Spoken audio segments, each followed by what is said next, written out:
Hello everyone and welcome to this lesson on using your Knowledge Organiser. For this lesson you're obviously going to need access to the Knowledge Organiser that I have put in your Teams group today. I'm also going to want you to take some notes on the tips and techniques that I'm going to take you through in this video, so you're going to need some paper and a pen with you as well.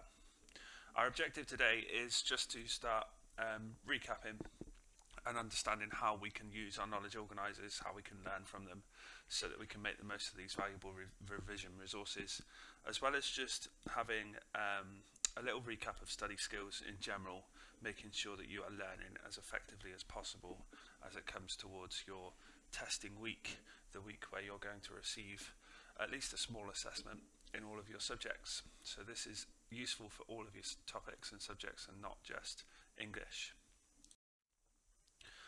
So this example that I've put on the screen right now is our Knowledge Organiser for the Inspector Calls unit. If you're in year 10, you've already done this one. If you're in year 11, you would have seen this one as well. This is not the Knowledge Organiser that I'm going to test you on this week. Obviously, if you're in year 10, I'm going to be testing you on language paper 1 skills, your creative skills, and if you are in year 11, you'll be tested on your language paper 2 skills. It says down the bottom of the screen there, what might be the benefit of having lots of information together on one page like this? I just want you to take a few minutes, maybe take a look at the Knowledge Organiser that I've posted for you in your Teams feed, and have a think, what could be the benefit of this? So you might be looking at your Knowledge Organiser and thinking, well, all of the information is on one page, so it's all together. It's easy to carry around with me. I don't have to go leafing through a book to get the information I need. Some of it is what we call dual coded, so there are images attached to some of that information as well, and it's all bullet pointed as well. You've got certain parts that are underlined and certain parts that are bolded out. The structure of the information on the page is useful for some people. You might also be thinking though, and it's okay if you do, that a page like this is not very useful, that the information is too densely gathered. It's impossible to learn from a page that's got so much information on it, and that's okay too. So Knowledge Organiser isn't the end point of your revision. It's not just having the Knowledge Organiser with you and that suddenly makes you able to recall these pieces of information. You have to do something with it. And part of the reason why we spend so much time learning about learning is because we're still figuring out certain things about the brain. We're still figuring out how different human beings learn. We're pretty certain that human beings learn in different ways. There's no real one way that learning can take place in the most efficient way. You can see here in the picture on the left, there are different brain scans. These were scans that measure electrical activity across different parts of the brain when that person is doing certain things. So you can see that hearing words activates parts of your brain right in the middle, possibly the parts of your brain that are connected to your ears. Seeing words actually activates something or a part of your brain that's towards the back. Your optical nerves reach all the way back to the back part of your brain and activates that certain part there. Speaking words is a very central part of the brain right in the middle there, whereas thinking about words and thinking about certain topics, things like that, activates the very front of your brain. So different types of learning and different types of memory recall can activate different parts of the brain, and it's kind of important in any kind of revision that you do that you try to activate each of these parts of the brain. You don't just stick to one particular type of learning, one particular type of revision. It may be that you find one of them easier, but it's always good to branch out and to see if you can do the ones that you're not so good at as well. It's a little bit like learning to drive a car. So you're a little bit too young for this at the minute, but learning to drive a car is very, very difficult at first, and everything seems very new and confusing. You spend a lot of your time just trying to figure out the physics of driving a car, of steering the wheel, of doing the pedals and things like that. But after a while, if you keep practicing, it does become easier. And it's the same with revision. At first, revision can be quite tough. Trying to revise in one of these particular styles or using one of these techniques might be very difficult. But if you keep practicing it, if you keep repeating that skill, then it will get easier. That's the same with revision as it is for any part of life.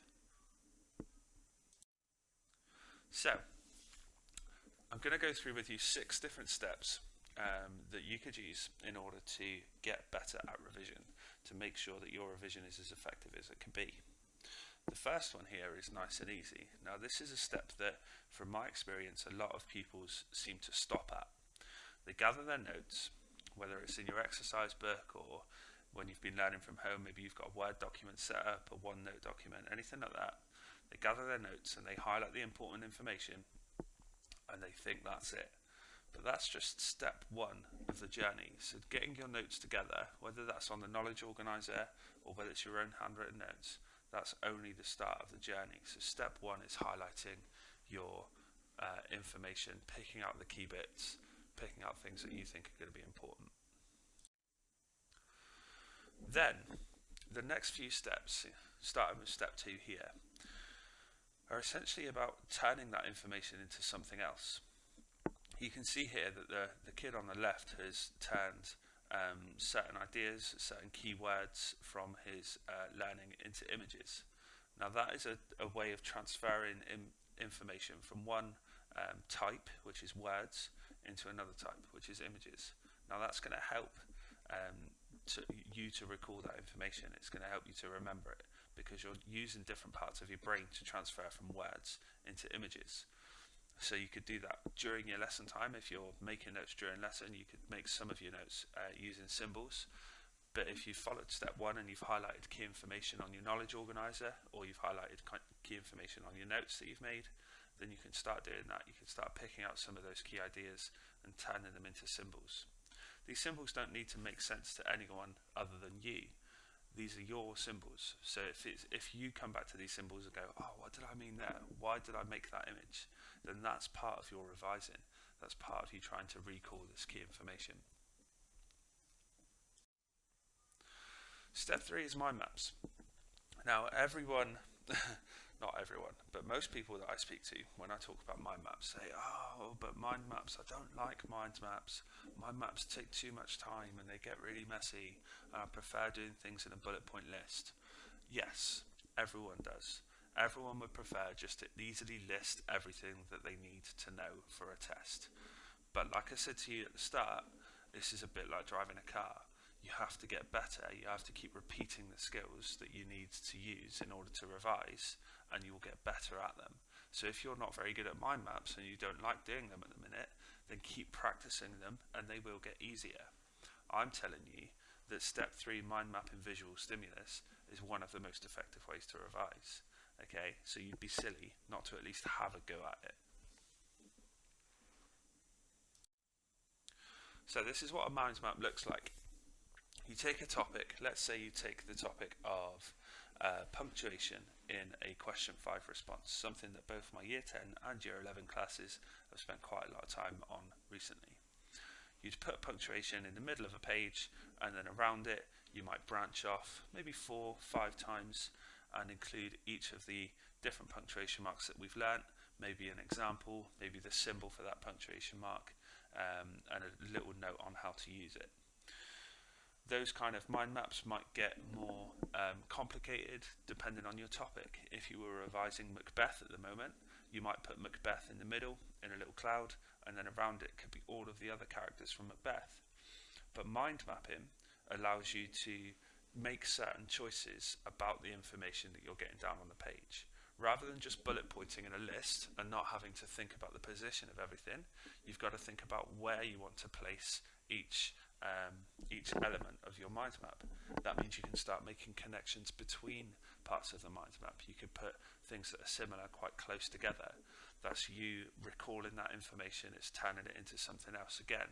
So you take the ideas and you locate them with each other or away from each other, depending on the overall theme that you've got there. You have to think about your colours as well. Rather than just swapping colour every line for a different bullet point list, you're thinking about colours that maybe complement each other or contrast with each other for different ideas. You might have 2 or 3 different shades of blue for an idea that's quite similar, or a group of ideas that are quite similar.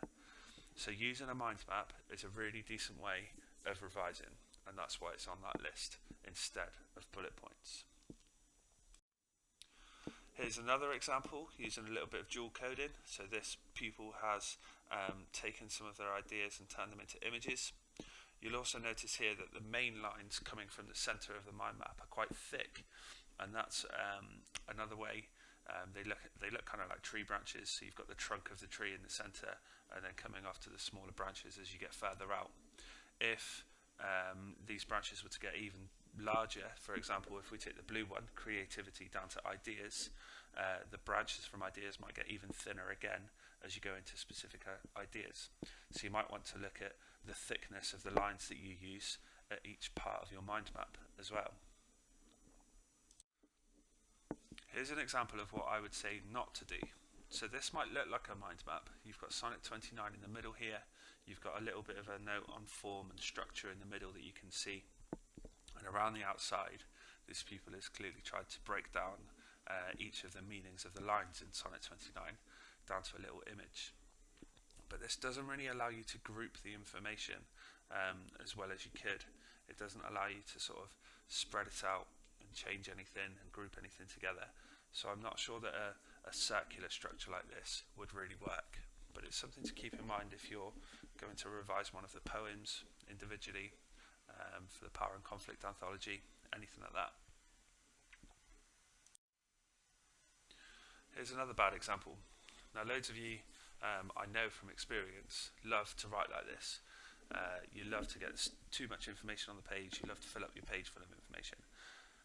But there's just too much here. Those of you that looked at the Knowledge Organiser at the start and thought there's too much on this page, you wouldn't want to do this. You wouldn't want to write so many notes.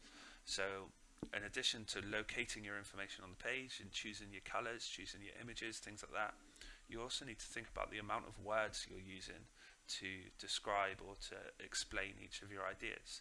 If you find yourself using too many words, you're going to end up with a page that's too dense, too full of information, and you won't be able to find the information that you really need. You can see if you look at this particular mind map, just down the bottom, the middle down arrow coming away from Lady Macbeth, below that it says key points. Now I would think surely the key points are the most important ones. Surely the whole mind map could just be these points. The other parts, the murder, the manipulation, the relationship with Macbeth, the ambition, surely they could be their own mind map on a different page. So don't be afraid to use different pages, lots of different pages for the same topic if you feel like you're using too much space. So, away from mind maps, how do we make our revision even better? Well, step 4 is teaching a friend or teaching a family member. There's a reason why teachers are so good at recalling the information that they have to teach every day to different classes. And that's exactly what the reason is, that we teach it. So teaching is one of the best skills that you can use in order to recall information for yourself. That's because you're turning it into so many different things. You're explaining it to someone else, so you're having to use your verbal words in order to get your points across. You're listening to whatever your pupil, your person that's learning from you, you're listening to their questions, listening to their responses. So that's another way of recalling and adapting the information. You might be drawing images, you might be writing words in order to teach them. So all the different parts of our brain are coming into play. Now, if you follow step 1 to 4, you should become pretty confident at recalling information from your knowledge organiser and from your notes. You'll get better at memorising certain things because you're turning that information into different forms as you revise, using mind maps, using quizzes, using the technique of teaching each other. Step 5 and 6 are going to be a little bit different. So step 5 here says know your exam techniques. Whether you're in year 10 or year 11, it is important for you to know just what form you're going to be asked to put the information down in. Now, regardless of your year group, the test that you're going to do for me this week is going to be nice and straightforward, single answer or single word, single sentence questions. They're going to be quite short and you're going to get a lot of them. However, you already know, because you've been practicing over the last half term, that your question 5 in a real exam, in exam conditions, is going to be a very long task. You're going to have to sustain your focus on it. There are certain skills that you need to show within that task. You also know that in your English literature exam, you're going to need to write P paragraphs, so you're going to need to talk about language analysis, things like that. And for each of the questions on your language reading exam, each of those is going to require a different skill and a different sort of response style. And this goes for any other subject at school as well. Your science exams will require a different level of response depending on how many marks they're worth. The same for your RE questions or your history questions. Maths questions will have different command words involved, which mean that you need to show different skills within the questions. So I'm not saying you have to do this week for English, but at some point in the future you're going to need to get out some practice exams, some past exams from other year groups, and you're going to need to start thinking about how your answer really needs to be written. And with that comes more practice, comes practicing those answers, getting feedback from your teachers, things like that. With any written exam, English especially, there are certain words, certain phrases that you can use in order to start your answers off. You could pause this video, you could write down some of these sentence starters that might be helpful in order to articulate your answers. You might even use these in other subjects as well. RE and history certainly would make use of the compare and contrast connectives. They might make use of the describe sentence starters or the explain sentence starters at the top of the screen. So if you wanted to take a picture of this or a screenshot and save it for your revision later on, feel free to do so. Step 6 is not about your revision plan. It's not about revising for these assessments coming up, these low stakes quizzes. It's more about the exam day itself, whether it's mock exam day or real exam day. Now you'd be surprised to learn that the closer towards your exams you get, actually the less new revision you should be doing. By the time your exams roll around, maybe about a week or half a week before your exams, you should have revised everything that you need to know. Now in the night before your exam, you might just create a small mind map of symbols that you already know, that you're already familiar with. You might take some of those symbols or a mind map of those symbols as some last minute revision, but you certainly wouldn't want to be looking to do anything new. The day before your exams and the day of your exam is more about getting into the learning zone, focusing on yourself, on your body, being mindful of yourself. Like I said, this isn't something that you need to learn for this week's assessments. I've just left it in here for those of you that are curious about the exam techniques or the exam process. And most importantly, I would say, in the run-up to any test, it's important not to stress about it. It's important not to spend all of your time revising. You can see down in the bottom right-hand corner of this screen that there's a nicely laid out revision timetable, which has got, you'll just be able to see it, the double lines with the pinky box. Those are times where no revision takes place. And it's important to fill that time with exercise, with walking, with going out for a run, things like that, with listening to music, making time for your friends and family. All of these things are important, and revision shouldn't take over your life. So I want you to keep this in mind this week as you come to being assessed in all of your classes. Okay, you need to eat well, you need to drink lots of water, and you need to keep your body active. This is as important at the start of a half term before an assessment as it is at the end, and it's really beneficial for your learning if you can keep your body active as well as your mind.